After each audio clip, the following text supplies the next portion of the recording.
ಎಲ್ಲ ಕಡೆ ಮಹಾರಾಷ್ಟ್ರ, ದೆಹಲಿ, ಎಲ್ಲ ಕಡೆ ಹರಿಯಾಣದಲ್ಲಿ ಆಗಿರುವ ಹಾಗೆ ನಿತೀಶ್ ಕುಮಾರ್ ಅವರನ್ನ ಬಳಸಿಕೊಂಡು ಬೇರೆ ಯಾರನ್ನಾದ್ರೂ ಮುಖ್ಯಮಂತ್ರಿ ಹುದ್ದೆಗೆ ಮಾಡುವಂತ ಪ್ರಯತ್ನ ಬಹಳ ಸ್ಪಷ್ಟಪಡಿಸಿದೀನಿ. ಆ ಡಿಸಿಷನ್ ಅನ್ನ ನಮ್ಮ ಪಾರ್ಟಿಯ ಹಿರಿಯರು ತಗೊಳ್ತಾರೆ. ಎಲ್ಲೂ ಕೂಡ ಸಮನ್ವಯದ ಕೊರತೆ ಆಗಿಲ್ಲ. ಬಹಳ ಅಚ್ಚುಕಟ್ಟಾಗಿ ಮಾಡಿರೋ ಕಾರಣಕ್ಕೆ ಮುಂದೇನೂ ಆಗೋದಿಲ್ಲ. ಆಗ್ಬೇಕ ಚುನಾವಣೆ ಸಂದರ್ಭದಲ್ಲೇ ಆಗ್ಬೇಕಾಗಿತ್ತು. ಬಹಳ ಅಚ್ಚುಕಟ್ಟಾಗಿ ಮಾಡಿರುವ ಕಾರಣ 192 ಆಗಿರ್ತಕ್ಕಂಥದ್ದು. ಕೇಂದ್ರದಲ್ಲೂ ಕೂಡ JDS ನಮಗೆ ಸಹಯೋಗ ಬಹಳ ಚೆನ್ನಾಗಿದೆ. 9,48,00,000 ನಾವು ಕೊಟ್ಟಿರ್ತಕ್ಕಂಥದ್ದು ಬಿಹಾರಿಗೆ. ಸುಮ್ನೆ ಏನೋ ಮೋದಿ ಅವ್ರ ಕೊಡುಗೆ ಏನು ಇಲ್ಲ ಅಂತದಲ್ಲ. ನಲಂದ ವಿಶ್ವವಿದ್ಯಾನಿಲಯ ಕಿತ್ತು ಹೋಗಿತ್ತು ರೀ, ದುಸ್ಥಿತಿಯಲ್ಲಿತ್ತು.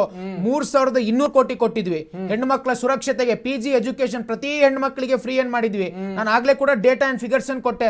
ಆ ರೀತಿ ಯಾವ್ದಾದ್ರು ಒಂದು ಫ್ಯಾಕ್ಷನ್ ಫಿಗರ್ಸ್ ಅನ್ನ ಕಾಂಗ್ರೆಸ್ ಅವ್ರು ಕೊಡಕ್ಕಾಗುತ್ತಾ ಕೊಡುಗೆ ಏನು ಅಂತ? ಹೋಗ್ಲಿ, ರಾಹುಲ್ ಗಾಂಧಿ ಒಂದು ರಾಜಕೀಯ ಪ್ರಬುದ್ಧತೆ ಬೇಡವಾ?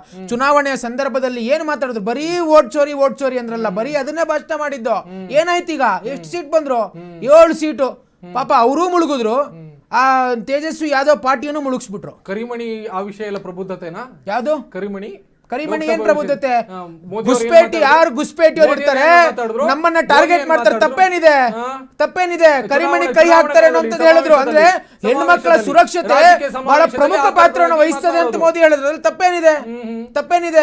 ಆದ್ರೆ ನೀವು ಮೋದಿ ಅವ್ರ ತಾಯಿಗೆ ಬೈಯದ್ ಸರಿನೇನ್ರಿ?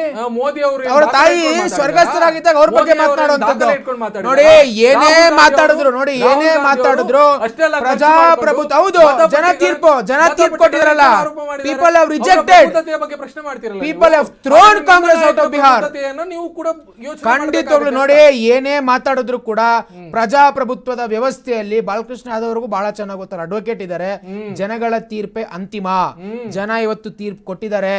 ಆಮೇಲೆ ಇವತ್ತು ಬಹಳ ಸ್ಪಷ್ಟವಾಗಿ ಹೇಳ್ತೀನಿ, ದಕ್ಷಿಣ ಭಾರತದಲ್ಲಿ ಬಿಜೆಪಿ ಏನೂ ಇಲ್ಲ ಅಂತ. ಅದು ತಪ್ಪು ಮಾಹಿತಿ. ಕೇರಳದಲ್ಲಿ, ಆಂಧ್ರದಲ್ಲಿ, ತೆಲಂಗಾಣದಲ್ಲಿ, ತಮಿಳುನಾಡಿನಲ್ಲಿ ನಮ್ಮ ವೋಟ್ ಶೇರ್ ಇರ್ಬೋದು. ನಿಮ್ಗೆ ಗೊತ್ತು, ತಮಿಳುನಾಡಲ್ಲಿ 4% ಇದ್ವಿ. ಹೋದ್ ಬಾರಿ 11% ಹೋಗಿದೆ. ಅಲ್ಲಿ ಸೀಟ್ಗಳು ಕೂಡ ಗೆದ್ದಿದ್ದೇವೆ. CP ರಾಧಾಕೃಷ್ಣನ್ ಯಾರು ಇವತ್ತು ವೈಸ್ ಪ್ರೆಸಿಡೆಂಟ್, ಅಲ್ಲಿ ಮಿನಿಸ್ಟರ್ ಆಗಿದ್ದವ್ರಿ ತಮಿಳುನಾಡಿನಲ್ಲಿ.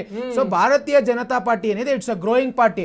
2 ಲೋಕಸಭಾ ಕ್ಷೇತ್ರದಿಂದ ಇವತ್ತು ಬಿಗ್ಗೆಸ್ಟ್ ಪಾರ್ಟಿ ಎಮರ್ಜ್ ಆಗಿರ್ತಕ್ಕಂಥದ್ದು 20 ರಾಜ್ಯಗಳಲ್ಲಿ. ಈಗ ಉದಾಹರಣೆ ಕೊಡ್ತೀನಿ, ನಾರ್ತ್ ಈಸ್ಟ್ ಅಲ್ಲಿ ಬಿಜೆಪಿ ನೆಲೆ ಇರಲಿಲ್ಲ ಸರ್, ಆದ್ರೆ ಇವತ್ತು we are the biggest party.